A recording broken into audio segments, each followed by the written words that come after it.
Hello and good morning all of you. स्वागत आहे तुमचं मेगाबिट एज्युकेशनच्या युट्यूब चॅनलवर. तर चला बघूया आजचे व्होकॅब्युलरीचे वर्ड्स, त्यांचे सिनोनिम्स, अँटोनिम्स, मीनिंग, इंग्लिशमध्ये मीनिंग, मराठीमध्ये मीनिंग आणि जे सेंटेन्सेस दिलेले आहेत ते सेंटेन्सेस तुम्ही स्वतः ट्राय करून बघा की त्याच्यामध्ये त्या वर्डला कसं यूज करण्यात आलेलं आहे, किंवा तुम्ही स्वतःच्या मनाने सुद्धा इझी सेंटेन्सेस तयार करू शकता. सो स्टार्ट करूया आपलं आजचं सेशन. फर्स्ट वर्ड आहे आपला आजचा, तो आहे disguise. DISGUISE, disguise. So disguise म्हणजे काय होतं? Clothing put on to hide one's truth, identity or imitate someone or something else. म्हणजेच काय करणे की भेस घेणे, म्हणजेच काहीतरी आपल्याला लपवायचं आहे, हाईड करायचं आहे एखाद्याचं ट्रूथ. सो त्याकरता भेस घेणे, मास्क करणे किंवा वेषांतर करणे त्याला आपण म्हणू शकतो. सो मराठीमध्ये काय होतं याचं मिनिंग? डिस्गाईजचं हिंदीमध्ये मिनिंग होतं भेस. ओके, भेस बदलणे, भेस बदलणं. मराठीमध्ये काय होतं? वेश पालटणे, वेषांतर करणे, सोंग घेणे सुद्धा आपण त्याला म्हणू शकतो मराठीमध्ये. सो मराठीमध्ये मीनिंग होतं डिस्गाईजचं वेश पालटणे, वेषांतर करणे आणि सोंग घेणे. ओके, सो डिस्गाईजचं मीनिंग आहे मराठीमध्ये वेश पालटणे, वेषांतर करणे आणि सोंग घेणे. हिंदीमध्ये होतं बेस. मीनिंग आहे इंग्लिशमध्ये clothing put on to hide one's truth, identity or imitate someone or something else. Synonyms आहेत कॉस्ट्युम, मास्क आणि कॅमोफ्लाज. ओके, सिनोनिम्स काय आहेत? कॉस्ट्युम, मास्क आणि कॅमोफ्लाज हे आहेत सिनोनिम्स कशाचे? डिस्गाईजचे. नेक्स्ट बघूया. नेक्स्ट वर्ड आहे टॅटर्स. TATTERS, tatters. सो टॅटर्सचं मिनिंग होतं to cause something to separate into jagged piece by violently pulling at it. म्हणजेच काय करणे त्याचे? सो हिंदीमध्ये होतं फटना. फटना म्हणजे काय? तर टिअर होणे, असं फाटणे. कशाने? व्हायलेंटली पुलिंग ॲट इट, म्हणजेच इकडून तिकडून आपण व्हायलेंटली जबरदस्तीने त्याला ओढताण करत आहे. सो त्याने काय होतं? ते टिअर होतं, म्हणजेच फाटतं. त्याला काय म्हटलं जातं? टॅटर असं म्हटलं जातं. सो मराठीमध्ये काय होतं त्याचं मिनिंग? फाटके तुकडे, किंवा एखादं कपडा असला त्या कपड्याचे फाटके छोटे छोटे पीसेस असतात, त्याला म्हटलं जातं टॅटर्स. मराठीमध्ये मिनिंग होतं मग टॅटर्सचं फाटके तुकडे, चिंध्या किंवा फाटलेले कपडे. सो टॅटर्स म्हणजे होतं हिंदीमध्ये फटना, इंग्लिशमध्ये त्याचं मिनिंग आहे to cause something to separate into jagged piece by violently pulling at it. म्हणजेच होतं फाटके तुकडे, चिंध्या आणि फाटलेले कपडे. सिनोनिम्स आहेत टिअर, रिप्स आणि श्रेड. काय आहेत सिनोनिम्स टॅटर्सचे? टिअर्स, रिप्स आणि श्रेड. नेक्स्ट वर्ड आहे कॉम्प्लिसिटी. COMPLICITY. कॉम्प्लिसिटीचं मिनिंग होतं a secret agreement or cooperation between two parties for an illegal or dishonest purpose. म्हणजेच काय? तर सामील होणे. कशाकरता सामील होणे? काही पण इलिगल ऍक्टिव्हिटी आहे, डिसऑनेस्ट ऍक्टिव्हिटी आहे, म्हणजेच काही पण जे लीगल नाही आहे. ओके, इलिगली काही आपण काम करत आहे, त्याच्याकरता त्या ॲग्रीमेंटमध्ये दोन पार्टी सामील होतात, त्याला म्हटलं जातं कॉम्प्लिसिटी. म्हणजेच काय होतं? तर सहभाग घेणे. एखादं काही कोणी चुकीचं काम करत आहे, इलिगल काम करत आहे, जे की लॉफुल नाही आहे, त्याच्यामध्ये सामील होत आहे, आपण सहभाग घेत आहे, त्याला म्हटलं जातं कॉम्प्लिसिटी. सो मराठीमध्ये कॉम्प्लिसिटी म्हणजे होतं सहभाग किंवा साथीदारी. सो कॉम्प्लिसिटी म्हणजे होतं हिंदीमध्ये सामील होणार, आणि मराठीमध्ये त्याचं मिनिंग होतं सहभाग आणि साथीदारी. इंग्लिशमध्ये मिनिंग आहे secret agreement or cooperation between two parties. दोन पार्टीज मधलं एक सिक्रेट त्यांचं ॲग्रीमेंट झालेलं आहे, कॉपरेशन त्यांचं झालेलं आहे. कशा करता? इलिगल किंवा काही डिसऑनेस्ट काम करण्याकरता, त्याला म्हटलं जातं कॉम्प्लिसिटी. सिनोनिम्स आहेत कॉन्स्पिरसी, कोल्युजन आणि कॉनिव्हन्स. आणि अँटोनिम्स आहेत इग्नोरन्स, इनोसन्स आणि नेव्हिटी. काय आहेत सिनोनिम्स कॉम्प्लिसिटीचे? कॉन्स्पिरसी, कोल्युजन आणि कॉनिव्हन्स. आणि अँटोनिम्स आहेत इग्नोरन्स, इनोसन्स आणि नेव्हिटी. नेक्स्ट वर्ड आहे gingerly. GINGERLY. Gingerly. So gingerly म्हणजे होतं having or showing a close attentiveness to avoiding danger or trouble. म्हणजेच काय असणे, सावध असणे. काही पण डेंजर येत आहे किंवा काही अडचण येत आहे, काही कठीण परिस्थिती येत आहे, त्याकरता सावध असणे, त्याच्याकरता ते अवॉइड करण्याकरता, जे पण काही कठीण परिस्थिती येत आहे, काही डेंजर येत आहे, त्याला अवॉइड करण्यासाठी आपण सावध असणे, सावधानी बाळगणे, त्याला म्हटलं जातं जिंजरली. ओके. सो काय होतं जिंजरली म्हणजे एकतर सावधानी बाळगणे, सावध असणे, हे मराठीमध्ये मिनिंग होतं. इंग्लिशमध्ये मिनिंग होतं having or showing a close attentiveness. Attentive असणे म्हणजेच जर आपण काही काम करत आहे आणि साईडने कोणी गेलं तरी आपल्याला माहित असणे की साईडने कोणतरी गेलेलं आहे, म्हणजे आपलं दोन्हीकडे लक्ष आहे, आपण अटेंटिव्ह आहे. कोणी समजा काही बोललंही जरी ते आपल्याला लक्षात येत आहे, आपण एक जरी काम करत आहे ते. सो त्याला काय म्हणण्यात जातं की आपण अटेंटिव्ह आहे.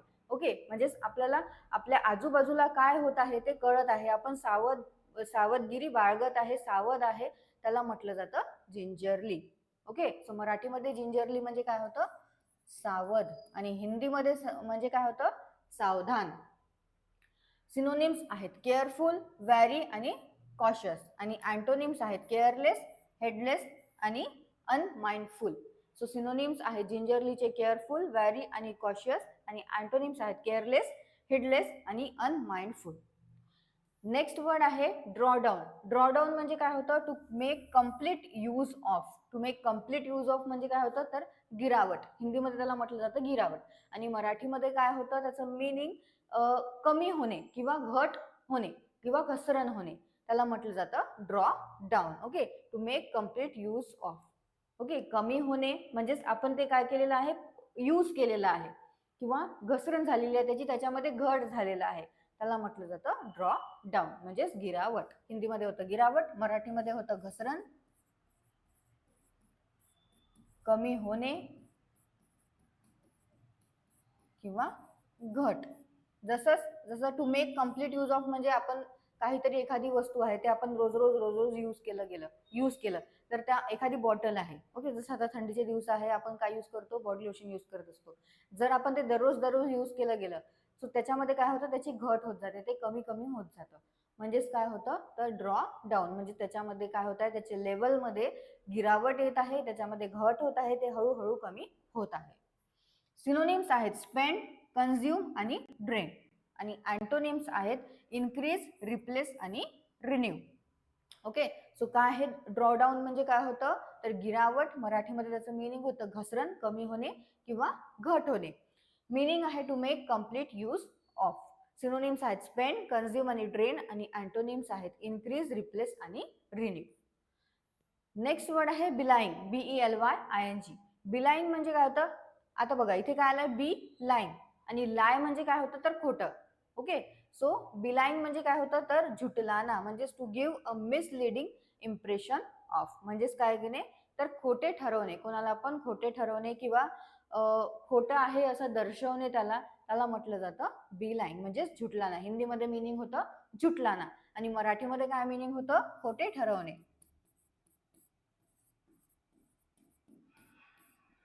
खोटे ठरवणे,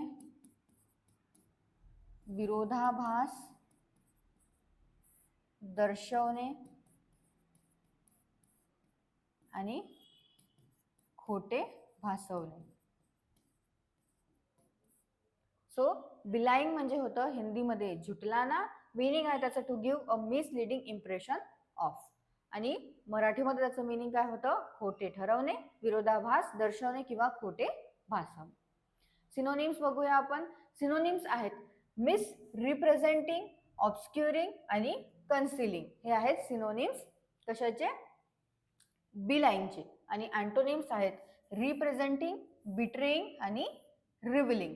ओके. सो काय आहेत बिलाईंगचे सिनोनिम्स, मिसरिप्रेझेंटिंग, ऑब्स्क्युरिंग आणि कन्सिलिंग, आणि अँटोनिम्स आहेत रिप्रेझेंटिंग, बिट्राइंग आणि रिव्हिलिंग.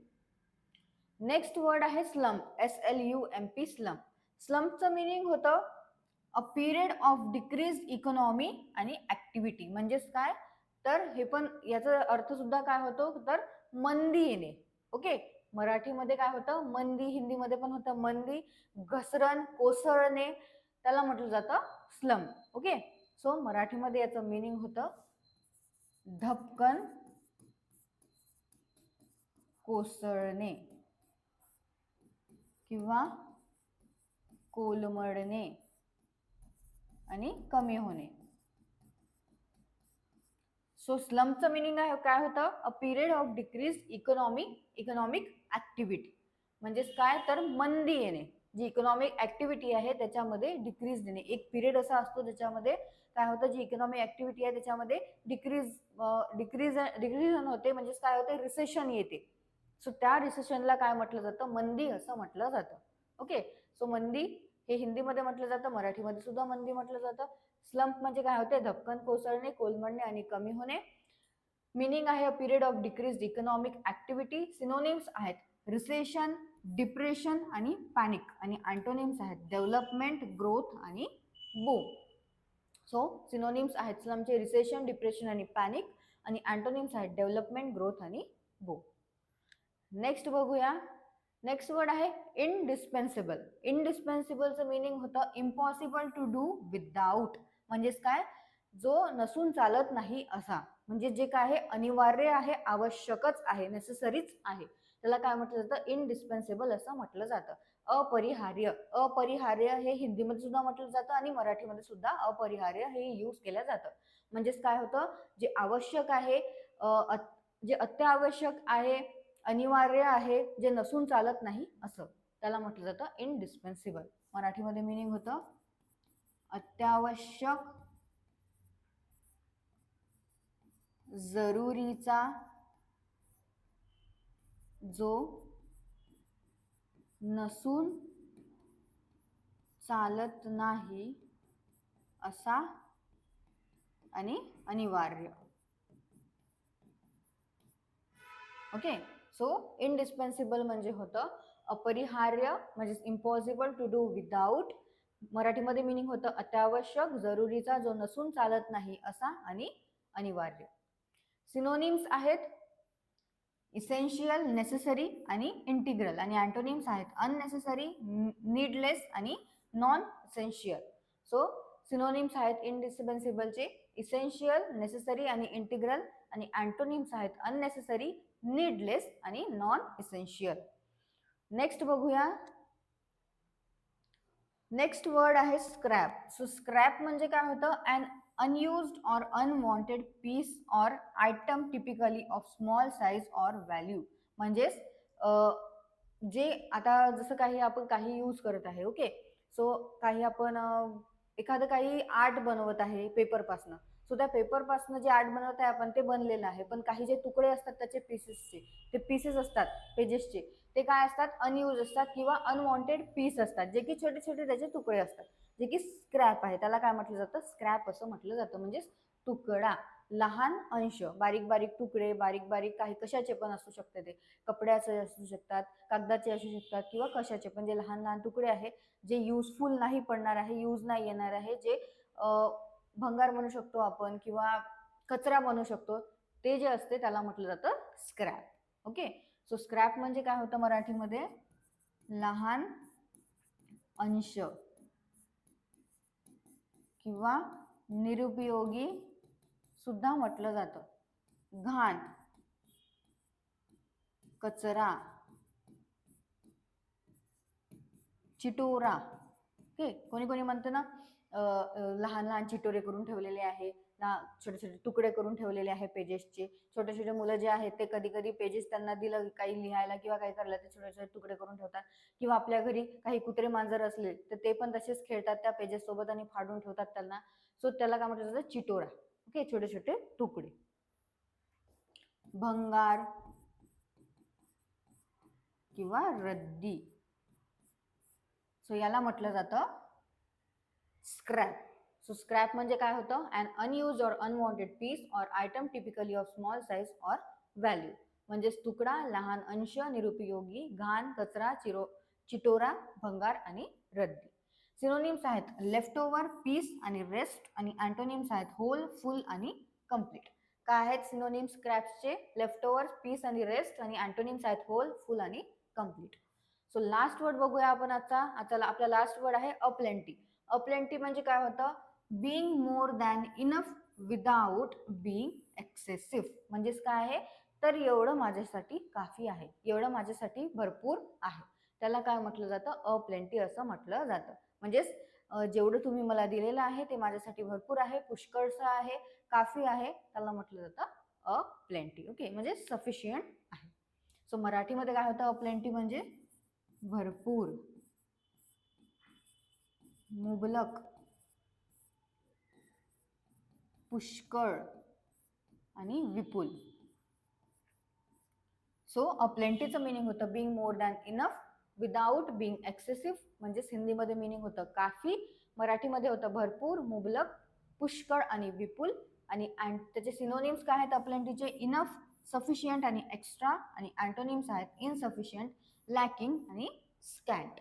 ओके, सो सिनोनिम्स आणि अँटोनिम्स आहेत अप्लेंटीचे इनफ, सफिशियंट आणि एक्स्ट्रा. आणि अँटोनिम्स आहेत इनसफिशियंट, लॅकिंग आणि स्कॅन्ट.